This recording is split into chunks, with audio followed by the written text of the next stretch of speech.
आज हम स्टार्ट करने वाले हैं अपना प्रैक्टिकल सम्स, क्योंकि हमारा जो थियरी के टॉपिक्स है वो कंप्लीट हो गए।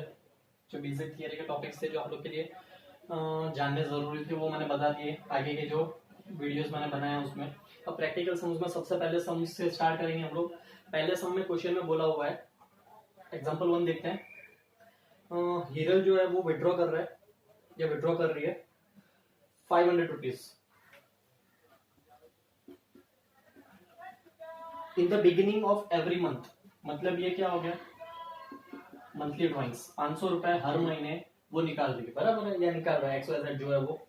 If 10% per annum interest is chargeable on drawings, मतलब 10% इंटरेस्ट ऑन ड्रॉइंग्स, मतलब जितना भी ड्रॉइंग्स होगा ना उसके ऊपर 10% पर एनम, मतलब पूरे साल का देना है। पर यहाँ ड्रॉइंग्स तो मंथली हो रहा है, तो पूरे साल का इंटरेस्ट कैसे कैलकुलेट करेंगे वो भी देखना है। और दूसरी चीज आपको क्या बोली हुई है वो भी देखते हैं। Determine annual drawings and interest on drawings. आपको निकालना क्या क्या है, एनुअल ड्रॉइंग्स निकालना है और आपको निकालना है इंटरेस्ट ऑन ड्रॉइंग्स। अब एनुअल ड्रॉइंग्स कैसे निकालेंगे वो देख लेते हैं सबसे पहले। तो देखो, एक साल है उसमें होते हैं टोटल 12 मंथ्स, तो हमारा मंथली ड्रॉइंग्स कितना है 500, तो 500 इंटू नंबर ऑफ मंथ्स कितने 12, तो टोटल ड्रॉइंग्स हो गया हमारा 6000। सिंपल कैलकुलेशन, तो हमारा एनुअल ड्रॉइंग्स आ गया कितना 6000 रुपीज। जहां क्वेश्चन मार्क था वहां आंसर आ गया हमारा कितना 6000। क्लियर हो गया। नेक्स्ट, अब दूसरी चीज हमें निकालनी है इंटरेस्ट ऑन ड्रॉइंग्स। अब इंटरेस्ट ऑन ड्रॉइंग हो क्या रहा है वो देखो, ध्यान देना। अब पहले महीने में उसने 500 रुपए निकाले, अब दूसरे महीने में 500 निकलेंगे, तीसरे महीने में 500 निकलेंगे, चौथे महीने में 500 निकलेंगे, पांचवें महीने में 500, वैसे वैसे करते करते 12 महीने तक 500 रुपए निकल रहे हैं।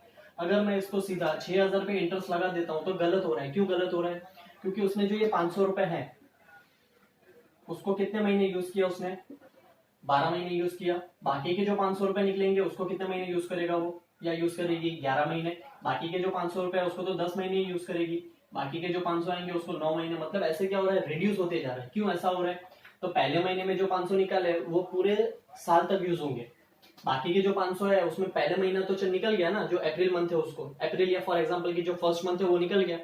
तो अब तो जो इंटरेस्ट लगना चाहिए वो कितने महीने का लगना चाहिए, 11 महीने का। फिर जो 500 रुपए निकालेंगे उसके ऊपर इंटरेस्ट कितना निकलना चाहिए, 10 महीने का। क्यों, क्योंकि आगे के 2 महीने चले गए, फिर 500 रुपए आएंगे तो 9, वैसे करते करते रिड्यूस हो जाएगा।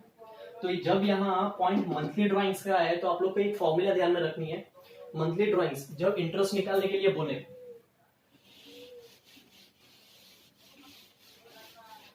तो मंथली ड्रॉइंग्स के लिए interest on drawings is equal to, formula है monthly drawings into rate into time. अब टाइम कैसे निकलेगा, टाइम तो आपके पास है ही नहीं, आप क्या 12 महीने लगाओगे, नहीं 12 महीने नहीं लगाना है। इसका पूरा प्रोसीजर है जो आप लोग को टेक्स्ट बुक में दिया हुआ है कि भाई कैसे कैलकुलेशन किया है टाइम का। तो अगर इन द बिगिनिंग बोले तो आपको लेना है 78/12, और इन द एंड बोले तो आपको लेना है 66/12। ये चीज आपको ध्यान में रखनी है, दोनों ही चीज। अगर बिगिनिंग बोले तो 78/12 लेना है, और एट द एंड बोले तो 66/12। अभी हमारे क्वेश्चन में क्या बोला हुआ, in the monthly drawings in the beginning, beginning है तो बिगिनिंग मतलब हम क्या लेंगे 78/12। तो मंथली ड्रॉइंग्स कितना है हमारा 500 रुपीज। 6000 तो पूरे साल का है। रेट कितना परसेंट बोला है, 10% बोला हुआ है। टाइम कितना है हमारा 78/12। क्यों 78/12, तो इन द बिगिनिंग है इसलिए। अब इसका कैलकुलेशन करेंगे हम लोग तो आंसर आ रहा है 325। कैलसी का आप कैलकुलेट कर लोगे तो आंसर कितना आ जाएगा 325 रुपीज। मतलब उसका पूरा मंथली ड्रॉइंग कितना हो रहा है 325। अगर आप सिंपल लॉजिक 6000 पे निकाल रहे हो तो देखो 6000 इंटू 10% करोगे तो आंसर 600 आएगा, जो आपका आंसर क्या होगा गलत होगा। मतलब जब भी क्वेश्चन में ऐसा बोला है कि भाई इन द बिगिनिंग या इन द एंड, तो ये फॉर्मूला लगा के आपको करना है। अब एमडी का मतलब मैंने बताया है, MD is equal to monthly drawings. Clear हो गया ये फर्स्ट सम।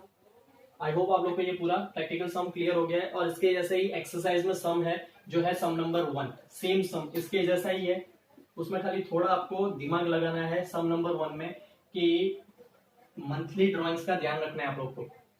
क्वेश्चन में जो इन्फॉर्मेशन दी है उसको पढ़ना है और जो फॉर्मूला है उसके हिसाब से ही आपको सम करना है। ये थोड़ा दिमाग लगाने वाला काम है उसमें, अगर दिमाग नहीं लगाओगे तो आपका आंसर जो है वो गलत आएगा, तो ये चीज का खास ध्यान रखें। नेक्स्ट देखेंगे हम लोग एग्जांपल नंबर 2। अब एग्जांपल नंबर 2 में क्या बोला हुआ है और थोड़ा ध्यान देना क्योंकि क्वेश्चन में आपको ध्यान देना है। हंसा, हितेश एंड विजय 3 पार्टनर्स है और तीनों का कैपिटल प्रोपोर्शन दिया हुआ है। कैपिटल मतलब कि वो लोग कौन से प्रोपोर्शन में बिजनेस में कैपिटल लेके आएंगे वो दिया हुआ है। वो उधर क्वेश्चन में profit and loss sharing ratio नहीं दिया है, मतलब क्वेश्चन में ऐसा नहीं बोला है कि वो लोग ये रेशियो में प्रॉफिट या लॉस बांट रहे हैं। अगर क्वेश्चन में ऐसा कुछ मेंशन नहीं किया है कि उनका पीएनएल रेशियो क्या है, तो आप लोग को ये चीज ध्यान में रखनी है कि उनका PNL ratio will be equal, मतलब कि तीनों का पीएनएल रेशियो मतलब profit and loss sharing ratio अगर क्वेश्चन में कुछ भी मेंशन नहीं किया है तो क्या होगा, इक्वल होगा। ये चीज आपको ध्यान में रखनी है। क्लियर हो गया सबको, समझ में आया ये। नेक्स्ट उसके बाद देखते हैं आगे। Hitesh is entitled to receive 10% commission of net profit after deduction. Word क्या दिया हुआ है अंदर, आफ्टर डिडक्शन। ये आफ्टर डिडक्शन वाला पॉइंट 11th स्टैंडर्ड में भी फाइनल अकाउंट्स में आया था। फिर वापस समझा देता हूं कि आफ्टर डिडक्शन का मतलब क्या है और क्यों होता है वो। Hitesh is entitled to receive, किसको मिलने वाला है, Hitesh is entitled to receive 10% commission. Word क्या दिया हुआ है, आफ्टर डिडक्शन। तो जो वर्ड आफ्टर डिडक्शन है उसको ध्यान में रखना है आप लोग को। आफ्टर डिडक्शन यहाँ बहुत काम का है और ये जो वर्ड है उसको आपको इंपॉर्टेंस बहुत ज्यादा देना है। और ये चीज तभी मेन काम आएगी आफ्टर डिडक्शन जो वर्ड है जब आपको टोटल प्रॉफिट दिया होगा क्वेश्चन में। अगर आपको क्वेश्चन में टोटल प्रॉफिट नहीं दिया है तो आपको इसके ऊपर ज्यादा स्ट्रेस देना नहीं है। अगर क्वेश्चन में आपको टोटल प्रॉफिट दिया गया है और उसमें से कमीशन और प्रॉफिट फाइंड करना है तो इसके ऊपर ज्यादा स्ट्रेस देने की जरूरत है आपको। नेक्स्ट अब देखते हैं उसके बाद, what amount will be received by Hitesh. Hitesh partner है, हाँ, क्योंकि हमारे तीनों पार्टनर कौन कौन है,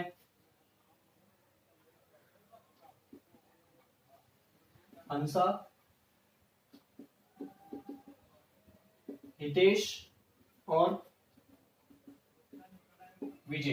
तो इसमें हितेश पार्टनर है, मतलब पार्टनर को एक तो कमीशन भी मिलेगा और साथ में उसके साथ क्या मिलेगा, उसको प्रॉफिट का पार्ट भी मिलेगा। और वो भी ध्यान में रखना है आपको कि आफ्टर डिडक्शन है। तो सबसे पहले अगर किसी बंदे को कुछ भी देना है तो सबसे पहले आप कमीशन दोगे, उसके बाद ही प्रॉफिट मिलेगा। क्यों, क्योंकि जो भी पार्टनर है पहले जो खर्चा है वो निकालेगा, उसके बाद जो प्रॉफिट बचेगा वो घर पे लेके जाएगा। तो सबसे पहले आपको क्या निकालना है, कमीशन।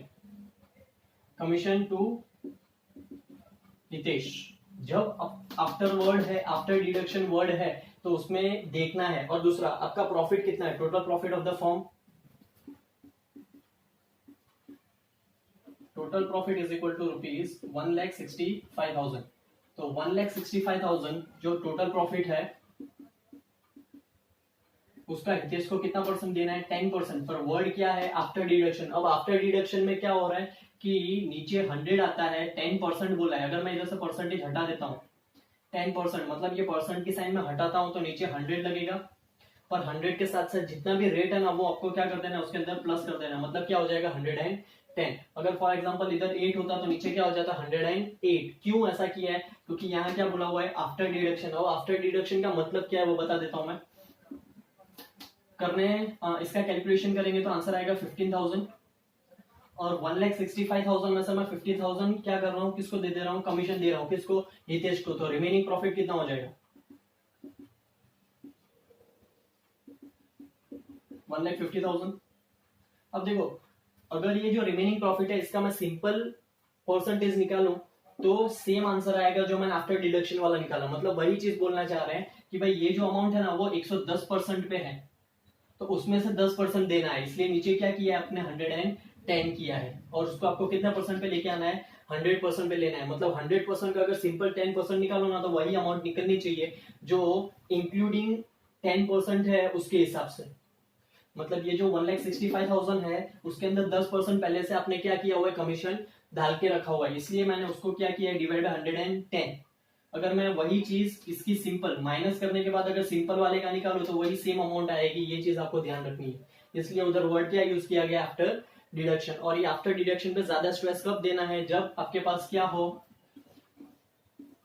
टोटल प्रॉफिट दिया गया हो। अगर टोटल प्रॉफिट आपके पास नहीं है तो आपको इसके ऊपर ज्यादा स्ट्रेस देने की जरूरत नहीं है। और वही इन दैट केस आप ये 110 वाली प्रोसेस नहीं करोगे, आप सीधा 100 वाला प्रोसेस से ही करोगे। ये चीज ध्यान में रखनी है आपको। क्लियर हो गया इतना। नेक्स्ट, अब 1,50,000 जो रिमेनिंग प्रॉफिट है वो किसको मिलेगा, तीनों पार्टनर्स को मिलेगा। किसको किसको, हंसा, हितेश और विजय। कौन से रेशियो में, कैपिटल रेशियो में नहीं देना है आपको। कौन से रेशियो में देना है, PNL ratio which will be equal. तो हितेश का शेयर कितना होगा, शेयर ऑफ हितेश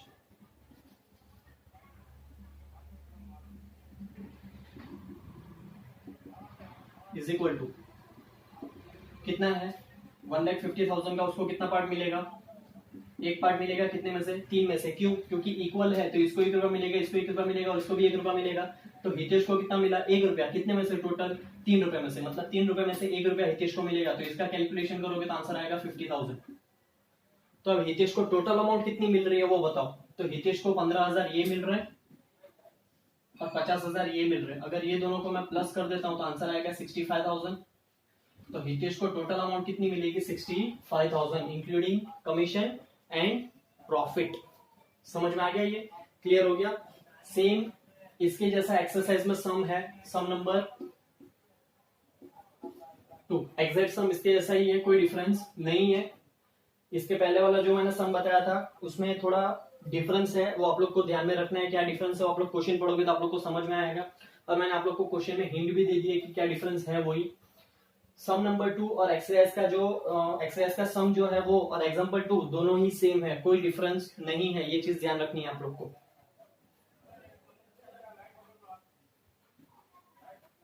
नेक्स्ट हम देखते हैं एग्जांपल नंबर 3। एग्जांपल नंबर 3 का क्वेश्चन देखते हैं। पहले क्या बोला हुआ है, profit and loss sharing ratio of Jayesh, Suresh and Pankaj. 3 partner है और उनका पीएनएल रेशियो दिया हुआ है। कौन कौन है, जयेश, सुरेश और पंकज। 3 पार्टनर है और इनका रेशियो है 6:2:3। और ये जो रेशियो दिया हुआ है वो पीएनएल रेशियो दिया हुआ है। मतलब हम ये कैलकुलेशन में लेंगे क्योंकि हमें पीएनएल रेशियो ही चाहिए, हमें दूसरा कोई रेशियो नहीं चाहिए। ये चीज खास ध्यान रखना आप लोग। नेक्स्ट, उसके बाद क्वेश्चन में क्या बोला हुआ है, A manager has received his commission of 6,600 at 10% after deduction of such commission from profit, a certain distribution of profit amongst the partner।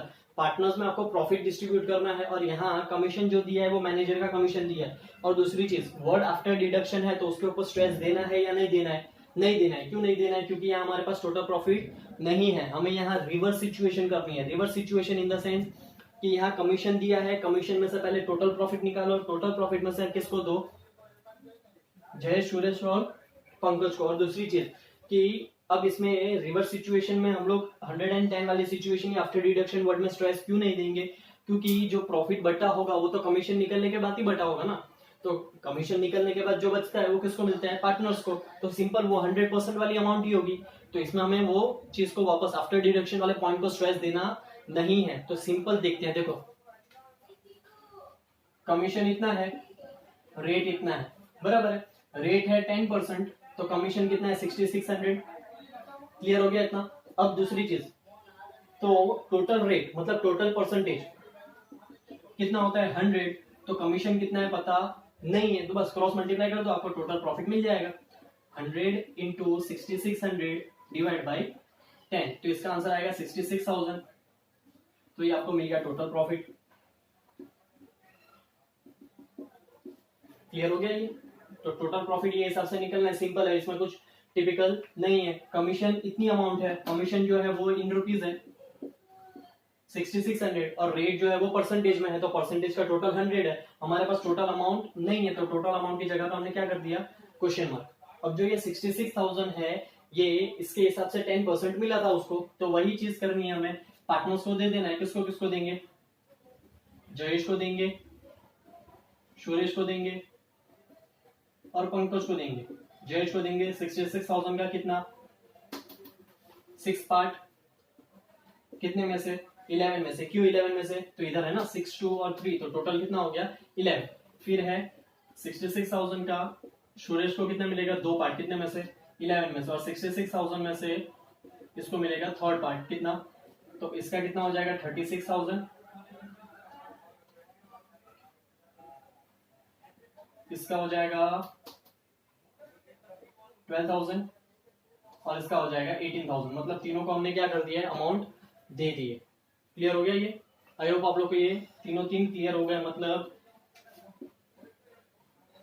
Jayesh को अमाउंट मिलेगी 36,000,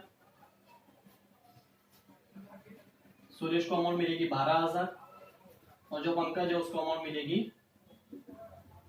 18,000। अगर ये तीनों का आप टोटल करोगे तो आंसर अमाउंट वही आएगी, कितनी? जो हमारा टोटल प्रॉफिट निकला है वो 66,000।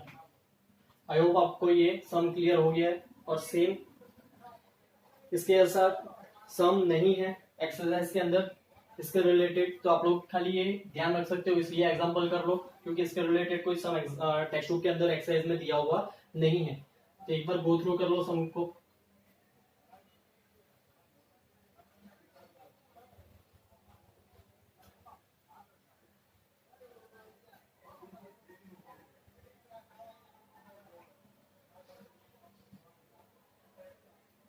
नेक्स्ट, अब आज के लिए प्रैक्टिकल सम्स हम इतना ही रखते हैं। बाकी के जो सम्स है हमारे टोटल ये चैप्टर में से बड़े सम्स आने वाले नहीं है। इसमें से हमारे जो सम्स आएंगे वो छोटे छोटे सम्स ही आने वाले हैं, तो बड़े सम्स के ऊपर स्ट्रेस देने की जरूरत नहीं है। छोटे जो सम्स है वो टोटल आई थिंक 11 है, तो 11 में से हमने आज 3 कवर कर लिए। बाकी के सेशन जो आगे के मैं वीडियोस बनाऊंगा उसमें बाकी के सम्स भी क्लियर कर देंगे, और उसके रिलेटेड जो टेक्स्ट बुक के अंदर सम्स है वो भी मैं आपको बता दूंगा कि कौन सा सम किसके रिलेटेड है या किसके जैसा है। अगर यही चीज आपको पसंद आई है तो ये वीडियो को लाइक करना ना भूले, शेयर करना ना भूले और चैनल को सब्सक्राइब करना ना भूले। अगर अभी तक आपने सब्सक्राइब नहीं किया है तो सब्सक्राइब जरूर करें और बेल आइकन को प्रेस करना ना भूले।